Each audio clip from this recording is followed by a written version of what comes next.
Salut à tous, bienvenue dans cette nouvelle vidéo, donc vidéo de Noël, jour numéro 3. Donc comme vous pouvez le voir, il ne s'agit pas forcément de création pour Noël, on est dans les tons, mais voilà, c'est pas forcément la création de Noël par excellence, hein, c'est plutôt au niveau des couleurs, mais voilà. Le but était de faire donc, en guillemets, du mix média, voilà, ce que j'aime bien en ce moment, je suis à fond dans le mix média, on va dire.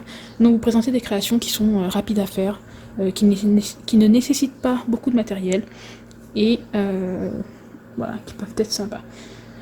Pour ces 3 projets, donc il m'a fallu plus ou moins, je pense, 2h30, tout simplement puisque mon pistolet à chaleur m'a lâché, donc il ne s'allume plus et que le nouveau est dans l'avion.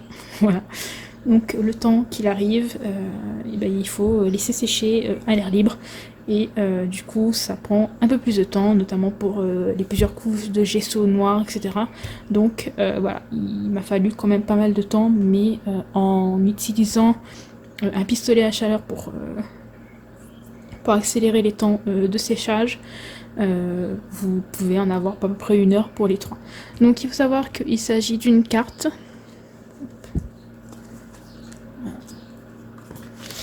et donc de 2 tags, voilà, de tailles différentes.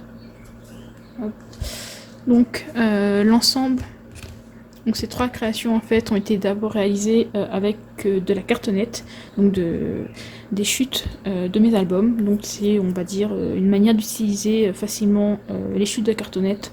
Parce qu'il faut savoir que j'achète les miennes en 22 par 22, donc souvent mes albums font 15 par 20, etc. Donc je me retrouve avec beaucoup de chutes de cartonnettes, ne sachant pas quoi faire avec.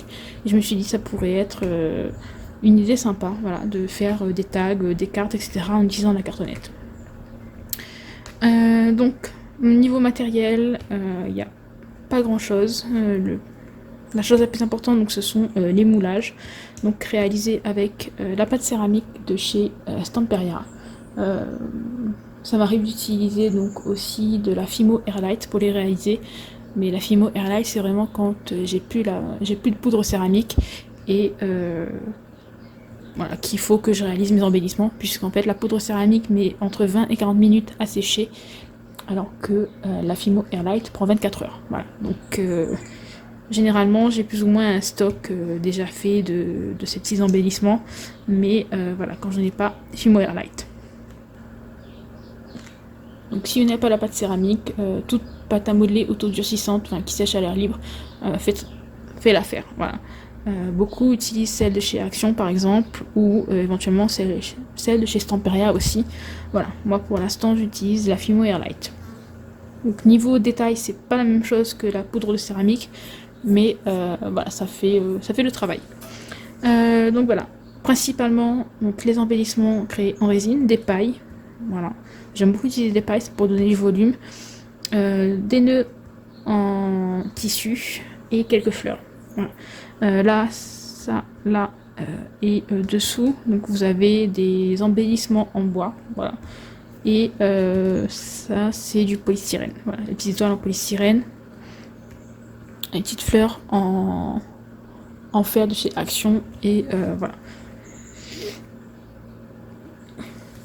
Donc niveau matériel, donc, à part donc, les moulages, j'ai utilisé de la peinture, donc la Metallic Paint et la Shimmer Paint de chez F Deco, et de la Art Alchemy, donc de Prima, donc la rouge. J'ai aussi utilisé, regardez ici, vous voyez ça. En fait, ce sont des embellissements qu'il y avait chez Action il y a quelques années. Je sais pas s'il y en a toujours, parce que clairement, les Action chez moi, il n'y en a pas. On me les avait ramenés lors de vacances, en fait. Et donc, ce sont des petites arabesques en fait, qui sont recouvertes de paillettes. Donc, vous verrez ça dans la vidéo tutoriel, enfin, dans la suite de la vidéo. Donc, voilà. Je vous montre d'un peu plus près les tags.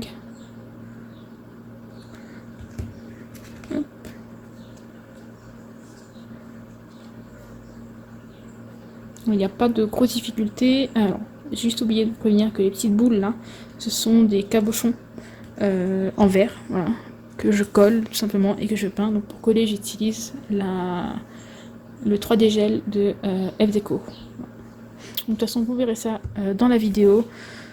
Voilà. Donc, pourquoi cet ensemble? Enfin voilà, moi j'ai imaginé ça comme un ensemble. Je me suis dit une petite carte pour offrir, mettre un petit mot à l'intérieur et les tags à accrocher avec les cadeaux. Donc c'est très gros, c'est peut-être un peu fragile pour accrocher des cadeaux, mais bon, si ils sont pas écrasés, etc., ça peut le faire. Donc voilà. Moi j'ai constitué ça comme un ensemble avec la carte et les tags pour accrocher au cadeau. Voilà. Donc j'espère que cette vidéo vous plaira et moi je vous laisse avec le tutoriel. Bye bye.